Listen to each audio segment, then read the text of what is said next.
Good morning, and thanks for tuning in to today's episode of our daily crypto news podcast. I'm joined by my co-host, and we've got a packed show ahead of us. We're seeing a wild start to the week with some major market-moving stories that we'll dive into right away. That's right. We're seeing extreme volatility in the markets, particularly with Ether. The price has crashed, and traders are scrambling to respond. We saw Ether's one-day at-the-money volatility jump to 184% from just 34%. That's a staggering increase. To put that in perspective, Deribit's USDe vol also spiked above 100%. This is a key metric that measures volatility, and a reading above 100% is extremely rare. What's behind this sudden surge in volatility? Well, it seems that traders are chasing put options as the price continues to fall. This is creating a snowball effect where market makers are likely adding to the volatility and market distortions. It's a classic case of fear and uncertainty driving market behavior. That's right. When we see price crashes like this, it can create a self-reinforcing cycle where traders become more and more risk averse. This, in turn, can exacerbate the price drop, leading to even more volatility.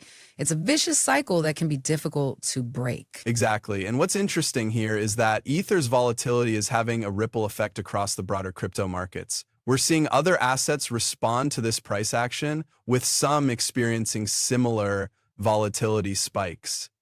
This raises some important questions about the state of the market right now. Are we seeing a broader trend shift, or is this just a short-term correction? We'll explore this theme in more depth throughout the episode, but for now, let's focus on the immediate implications of this Ether price crash. Absolutely. We'll take a closer look at the technicals behind this move and what traders can expect in the short term. We'll also explore the potential knock-on effects for other assets and the broader crypto ecosystem. It's shaping up to be a fascinating discussion, so stay tuned. Building on what we discussed earlier about the market trends, I want to shift our focus to a rather interesting development in the Bitcoin space. Have you heard about the Kimchi premium making a comeback? Yes, I have. The Kimchi premium refers to a phenomenon where Bitcoin trades at a significant premium on South Korean exchanges compared to the global market. It's called Kimchi because it's unique to the Korean market, much like the popular Korean dish. Exactly. And what's interesting here is that this premium has jumped to 10%, which is a worrying sign for Bitcoin in the short term. This premium is often seen as an indicator of market sentiment and liquidity. That's right. A high premium can indicate that there's a lot of demand for Bitcoin in Korea, but it can also be a sign of market inefficiencies and potential for price manipulation. Speaking of market inefficiencies, I noticed that trading volumes on Korean exchanges Bitum and Upbit have dropped significantly in the past week. What do you think is behind this drop in retail trading activity? Well, one possibility is that retail investors are becoming more cautious due to the recent market volatility. With the premium increasing, it may be becoming more expensive for them to buy Bitcoin, which could be deterring them from trading. That makes sense. We've seen similar trends in the past where retail investors tend to pull back during times of market uncertainty. But what's interesting here is that this drop in trading volumes is happening at a time when the Kimchi premium is increasing. Yes, and that's what's worrying. If the premium continues to rise, it could be a sign that the market is becoming more disconnected from global prices, which could lead to a correction. And that correction could have a ripple effect on the global market. We've seen in the past how regional market trends can impact the global market, especially when it comes to Bitcoin. Absolutely. So it's definitely worth keeping an eye on the Kimchi premium and trading volumes in Korea to see how this develops. It could be a key indicator of what's to come for Bitcoin in the short term. Well, we'll continue to monitor this situation and bring you updates as more information becomes available. In the meantime, let's move on to our next story. So we were just discussing how the current trade war has been causing quite a stir in the crypto markets, with many assets experiencing significant price swings. But interestingly, not all assets have been equally affected. That's right. I was looking at some data earlier, and it seems that USD, the synthetic stablecoin, has been remarkably stable despite the market volatility. In fact, its market cap has just pushed past $6 billion. That's impressive. I mean, we've seen other stablecoins struggle to maintain their pegs during times of market stress, but USD seems to be bucking that trend. What's behind its stability, do you think? Well, it's worth noting that USD is a synthetic stablecoin, which means it's not backed by traditional assets like fiat currencies or commodities. Instead, it's collateralized by other cryptocurrencies, which can make it more resilient to market fluctuations. That makes sense. And it's not like USD hasn't experienced any volatility at all. I saw that it did dip briefly down to $1.00 during the Monday Asia trading day. But overall, it seems to have held up remarkably well. Exactly. And I think this is a testament to the design of the USD stablecoin. The fact that it's been able to maintain its peg despite the market bloodbath suggests that it's doing something right. Building on what we discussed earlier, it's interesting to consider how the trade war is affecting different assets in different ways. While some assets are experiencing significant price swings, others, like USD, seem to be more insulated from the volatility. Speaking of which, I was thinking about our previous discussion on the impact of the trade war on the broader crypto market. It seems to me that the market is still trying to figure out how to price in the uncertainty surrounding the trade war. That's a great point, and I think that's one of the reasons why we're seeing such disparate performances from different assets. Some assets are clearly being more affected by the trade war than others, and it's not always clear why.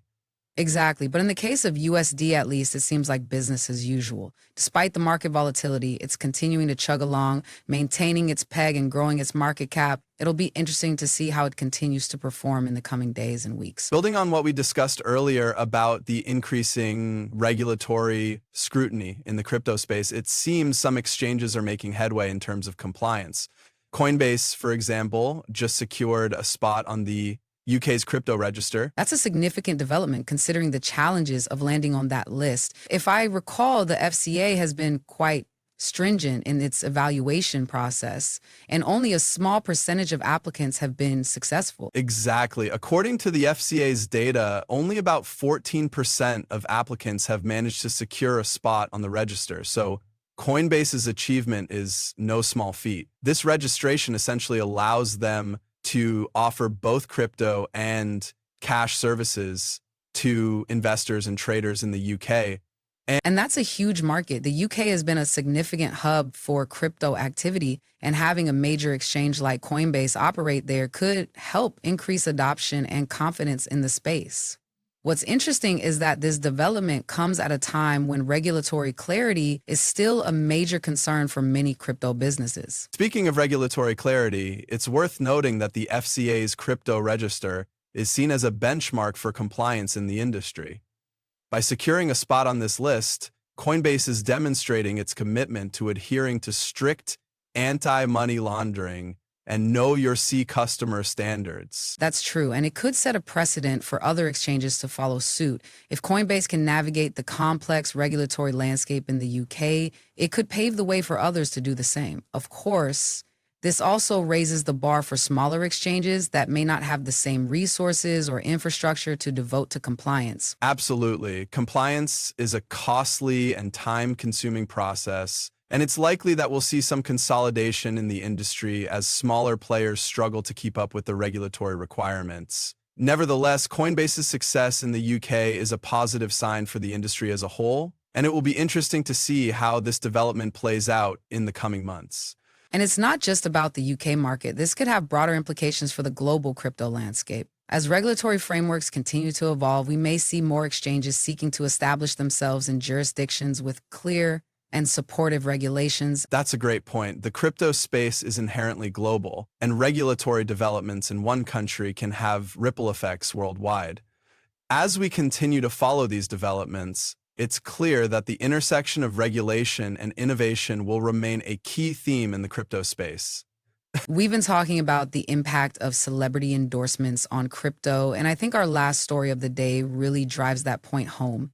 The Trump token, which was endorsed by none other than Donald Trump himself, has taken a massive hit. plummeting 75% from its peak. Yeah, and what's even more interesting is that Trump is still actively promoting the token on his Truth Social platform. It just goes to show that even with the backing of a high-profile figure, the crypto market can be unforgiving. Exactly. And I think this is a great example of how investors need to be cautious when it comes to celebrity exorps tokens. Just because someone famous is promoting it doesn't mean it's a good investment. Absolutely. We've seen this time and time again in the crypto space. A token gets a lot of hype, people jump in thinking they're going to make a quick profit, and then the bubble bursts. It's a classic case of buyer beware. And it's not just the Trump token that's feeling the pain. The entire market has taken a hit, with many tokens experiencing significant losses over the past 24 hours. That's right. It's a market-wide drop, and it just goes to show how interconnected the crypto space is. When one token takes a hit, it can have a ripple effect across the entire market. So, what are the key takeaways from today's stories? For me, it's the importance of doing your own research and not getting caught up in the hype.